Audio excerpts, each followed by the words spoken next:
सबसे पहले आप सभी को मेरा नमस्कार। मैं गुंजन कुमार। तमाम देशवासियों को गुंजन लर्निंग प्लेटफॉर्म पे स्वागत है, अभिनंदन है।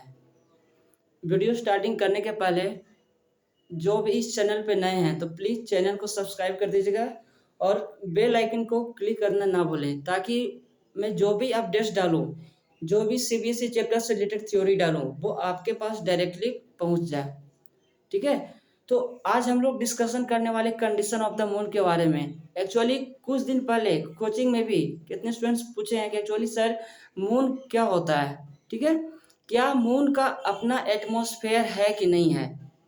ठीक है, और पृथ्वी का सतह और मून का सतह में क्या डिफरेंस है, क्या फ़र्क है, मून पे हवा पानी है या नहीं है। ठीक है, वैज्ञानिक अंतरिक्ष में जाते हैं तो एक वैज्ञानिक की आवाज़ दूसरे वैज्ञानिक तक कैसे पहुंचती है, और ऊपर से जो बोलते हैं तो वो नीचे स्पेस सेंटर में जो बैठे लोग रहते हैं, वैज्ञानिक लोग, उनकी आवाज़ कैसे पहुंच पाती है अंतरिक्ष से।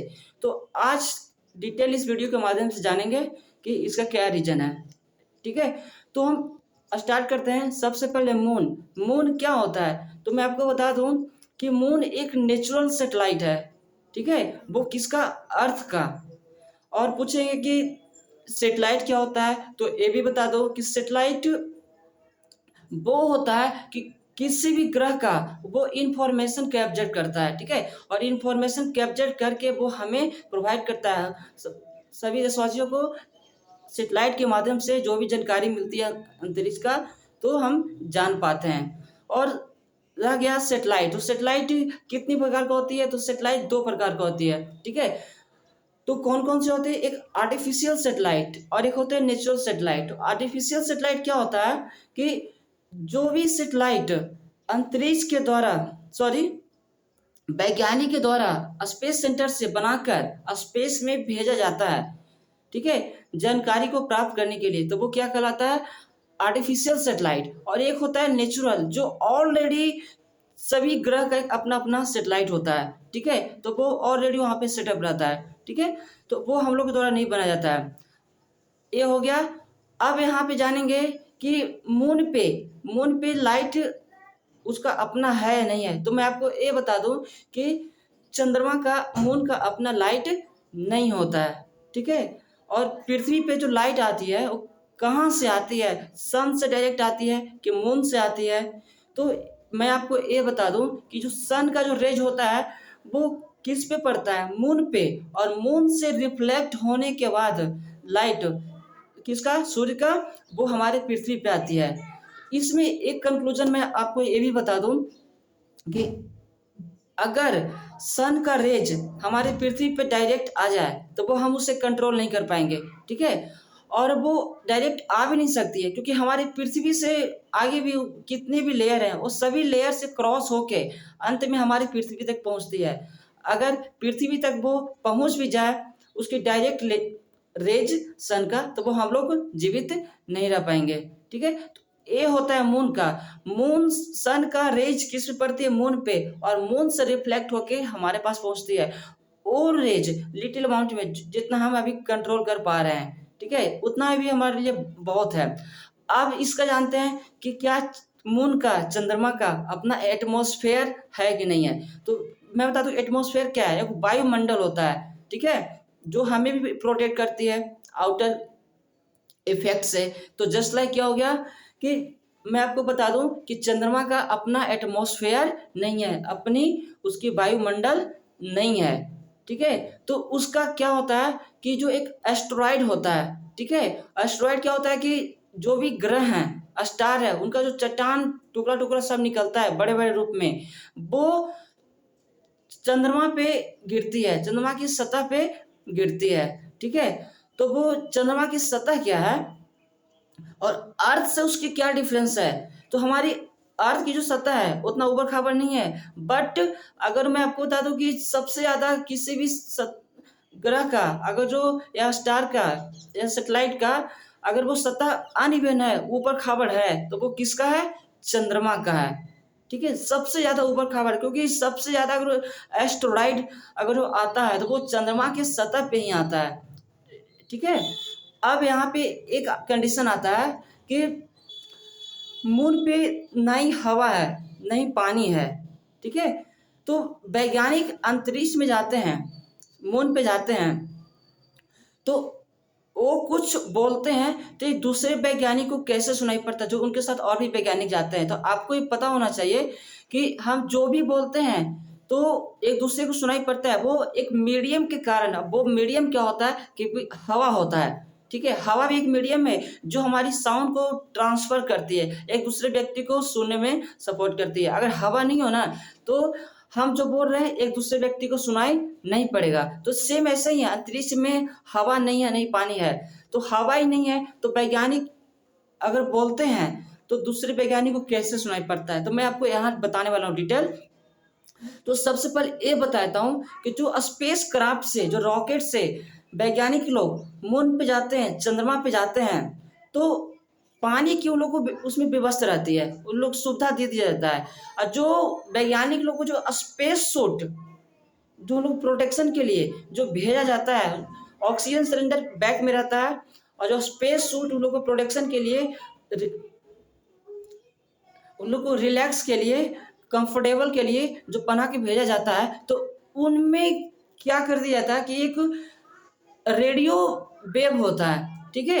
रेडियो वेव उनका स्पेस सूट में फिट कर दिया जाता है। अब आप पूछोगे कि रेडियो वेव क्या होता है, तो रेडियो वेव का फंक्शन क्या होता है कि वो हम जो भी कुछ बोलते हैं, ठीक है, कोई भी वैज्ञानिक कुछ बोले तो वो उसको कैप्चर करता है, यानी कि उसको अट्रैक्ट करता है, ठीक है।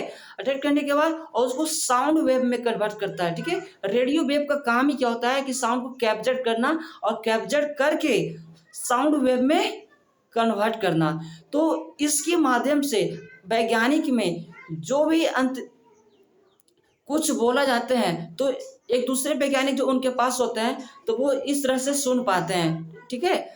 और वहाँ से जो भी कुछ बोलते हैं तो जो नीचे जो इंफॉर्मेशन के लिए कि वैज्ञानिक हमारे गए हैं तो वहाँ क्या चल रहा है, ठीक है, तो उनके एक एक मिनट का आवाज़, कुछ भी मैसेज हो तो स्पेस सेंटर पे सुनाई पड़ना चाहिए, इसलिए ताकि जब भी रॉकेट जाती है, वैज्ञानिक जाते हैं, तो हमारे सैटेलाइट के माध्यम से उनको ऑब्जर्वेशन किया जाता है एवरी मिनट, ताकि क्या वहाँ पे कंडीशन चल रहा है। तो यही है कारण कि ऊपर अंतरिक्ष में, चंद्रमा पे जो भी वैज्ञानिक लोग कुछ बोलते हैं तो वो क्या होता है कि उनकी आवाज़, जो हमने आपको बताया कि रेडियो वेव क्या करती है कि साउंड वेव में कन्वर्ट करती है, और साउंड वेव में कन्वर्ट करके वो हम एक दूसरे के तक सुन पाते हैं, ऊपर से नीचे स्पेस सेंटर तक सुन सकते हैं लोग, इसके माध्यम से लोग आसानी से सुनते हैं, ठीक है। अब इसके आगे एक और आता है कि चंद्रमा, तो अभी एक हाल के नासा के द्वारा एक मैसेज आया था कि चंद्रमा पे हवा पानी तो है नहीं, तो चंद्रमा की सतह पे कोरोजन को पाया गया है, जो हाल में वैज्ञानिक गए हैं। तो कोरोजन क्या होता है कि वो जंग होता है जिसको बावरी बोलते हैं, ठीक है। तो वो लगा था कोरोजन, तो वैज्ञानिक बोल रहे हैं कि वहाँ कोरोजन तो लगा, हवा पानी है नहीं, तो आखिर में रीजन क्या है, क्या कारण है। तो वैज्ञानिक रिसर्च करने के बाद ये बताए हैं कि उसका रीजन क्या है कि वो चंद्रमा, मून, सैटेलाइट किसका है, अर्थ का है, तो वो थोड़ा बहुत प्रभाव अर्थ से उसको पड़ रहा है, ताकि अगर नहीं पड़ता तो उसके चंद्रमा पे, मून पे कैसे कोरोजन आ जाता, ठीक है। तो वो ये कंडीशन होता है। और एक मोस्ट इम्पोर्टेंट बताता हूँ कि हमारी पृथ्वी का टेम्परेचर कंफर्टेबल, हम लोग रिलैक्स करने लायक है, तो चंद्रमा पे क्या है, वहाँ का जो टेम्परेचर क्या होता है, तो आपको ये मैं बताता हूँ कि चंद्रमा का जो टेम्परेचर जो दिन का होता है ना, वो 147 डिग्री सेल्सियस होता है। कितना? 147 डिग्री सेल्सियस डे में, दिन में, but in night -183 degree Celsius तक जाती है। यानी कि आप अनुमान लगा सकते हो, ठीक है, अप्रोक्सीमेट टारगेट आप लगा सकते हो कि -183 तक जा सकती है वहाँ का टेम्परेचर। तो क्या वैज्ञानिक रात में वहाँ पे चंद्रमा की सतह पे, मून की सतह पे क्या वो खड़ा रह सकते हैं? नहीं, इट इज इम्पॉसिबल। क्यों?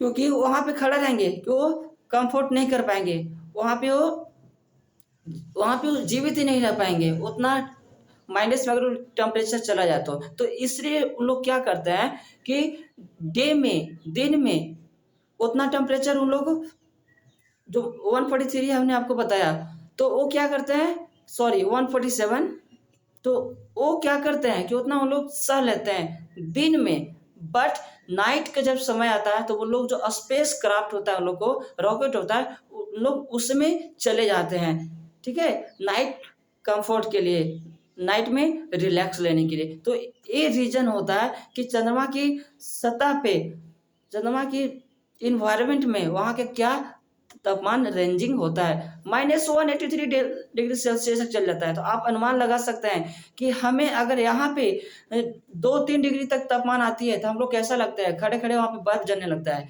और कश्मीर में ही -8-9 तक जाती है, अगर 0 पे आती तो बर्फ पूरा हो जाता है, हमारे चापाकल में भी बर्फ आने लगता है। तो वो इसके साथ आप अनुमान लगा सकते हैं कि वो जब -183 तक जाता है तो वो क्या प्रभाव पड़ता होगा हमारे वैज्ञानिक लोग को। तो ये हम नहीं, ये बताए हैं कौन, वैज्ञानिक लोग खुद वहाँ के मैसेज दिए हैं ताकि वहाँ पे क्या फर्क पड़ता है। तो मैं उम्मीद करता हूँ कि आप लोग को वीडियो अच्छा लगा होगा। अगर अच्छा लगा होगा तो प्लीज़ सब्सक्राइब करना ना भूलें और बेल आइकन को क्लिक कर दें ताकि एक दूसरे को भी मैं जो भी वीडियो डालूँ तो उनको पता चल जाए, और अच्छा लगे तो प्लीज़ वीडियो को शेयर करना ना भूलें। थैंक यू, धन्यवाद।